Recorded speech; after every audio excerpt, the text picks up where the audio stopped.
ಎಲ್ಲರಿಗೂ ನಮಸ್ಕಾರಗಳು. ನನ್ನ ಹೆಸರು ಮಂಜುಳಾ ಬಾಬು ಸುಬ್ಬನವರ್. ನಾನು 10ನೇ ತರಗತಿಯಲ್ಲಿ ಓದುತ್ತಿದ್ದೇನೆ. ನಮ್ಮ ಶಾಲೆ ಹೆಸರು ಶ್ರೀ ಉಜ್ಜಯಿನಿ ಜಗದ್ಗುರು ಸಿದ್ದೇಶ್ವರ ಪ್ರೌಢಶಾಲೆ ವರೂರು.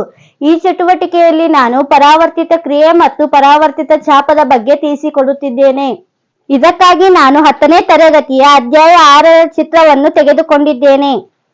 ಈ ಚಿತ್ರದಲ್ಲಿ ಒಂದು ಕಾಯ್ದ ಪಾತ್ರೆಯನ್ನು ಒಬ್ಬ ವ್ಯಕ್ತಿ ಕೈಯಿಂದ ಸ್ಪರ್ಶಿಸುತ್ತಿರುವ ಚಿತ್ರವಿದೆ. ಅಂದರೆ ಪರಿಸರದ ಪ್ರಚೋದನೆಗೆ ದೇಹದಿಂದ ಉಂಟಾಗುವ ಹಠಾತ್ ಸ್ವಯಂಚಾಲಿತ ಅತ್ಯಂತ ವೇಗದ ಪ್ರತಿಕ್ರಿಯೆಯನ್ನೇ ಪರಾವರ್ತಿತ ಕ್ರಿಯೆ ಎನ್ನುವರು. ಈ ಕ್ರಿಯೆಯು ಮೆದುಳಿನ ನೇರ ಭಾಗವಹಿಸುವಿಕೆ ಇಲ್ಲದೆ ಬೆನ್ನುಹುರಿಯಿಂದ ನಿಯಂತ್ರಿಸಲ್ಪಡುತ್ತದೆ. ಇದು 5 ಪ್ರಮುಖ ಭಾಗಗಳನ್ನು ಒಳಗೊಂಡಿದೆ.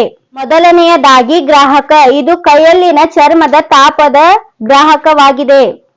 ಎರಡನೆಯದಾಗಿ ಜ್ಞಾನವಾಹಿ ನರಕೋಶ.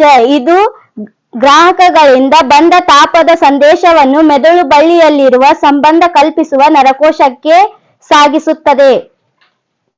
ಮೂರನೆಯದಾಗಿ ಸಂಬಂಧ ಕಲ್ಪಿಸುವ ನರಕೋಶ. ಇದು ಮೆದುಳು ಬಳ್ಳಿ ಅಥವಾ ಕೇಂದ್ರ ವ್ಯೂಹದಲ್ಲಿ ಉಂಟಾದ ಪ್ರತಿಕ್ರಿಯೆಯನ್ನು ಕ್ರಿಯಾವಾಹಿ ನರಕೋಶಕ್ಕೆ ವರ್ಗಾಯಿಸುತ್ತದೆ.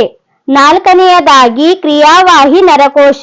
ಇದು ಸಂಬಂಧ ಕಲ್ಪಿಸುವ ನರಕೋಶದಿಂದ ಬಂದ ಸಂದೇಶವನ್ನು ಕಾರ್ಯನಿರ್ವಾಹಕಗಳು ಮತ್ತು ಕೈಗಳಲ್ಲಿರುವ ಸ್ನಾಯುಗಳಿಗೆ ಸಾಗಿಸುತ್ತದೆ. ಇದರಿಂದ ಕೈಗಳಲ್ಲಿರುವ ಸ್ನಾಯುಗಳು ಆಕುಂಚನ ಮತ್ತು ವಿಕಾಸನಗೊಳ್ಳುವುದರಿಂದ ಬಿಸಿಯಾದ ಪಾತ್ರೆಯನ್ನು ಮುಟ್ಟಿರುವ ಕೈಗಳನ್ನು ಹಿಂದಕ್ಕೆ ತೆಗೆದುಕೊಳ್ಳುತ್ತೇವೆ.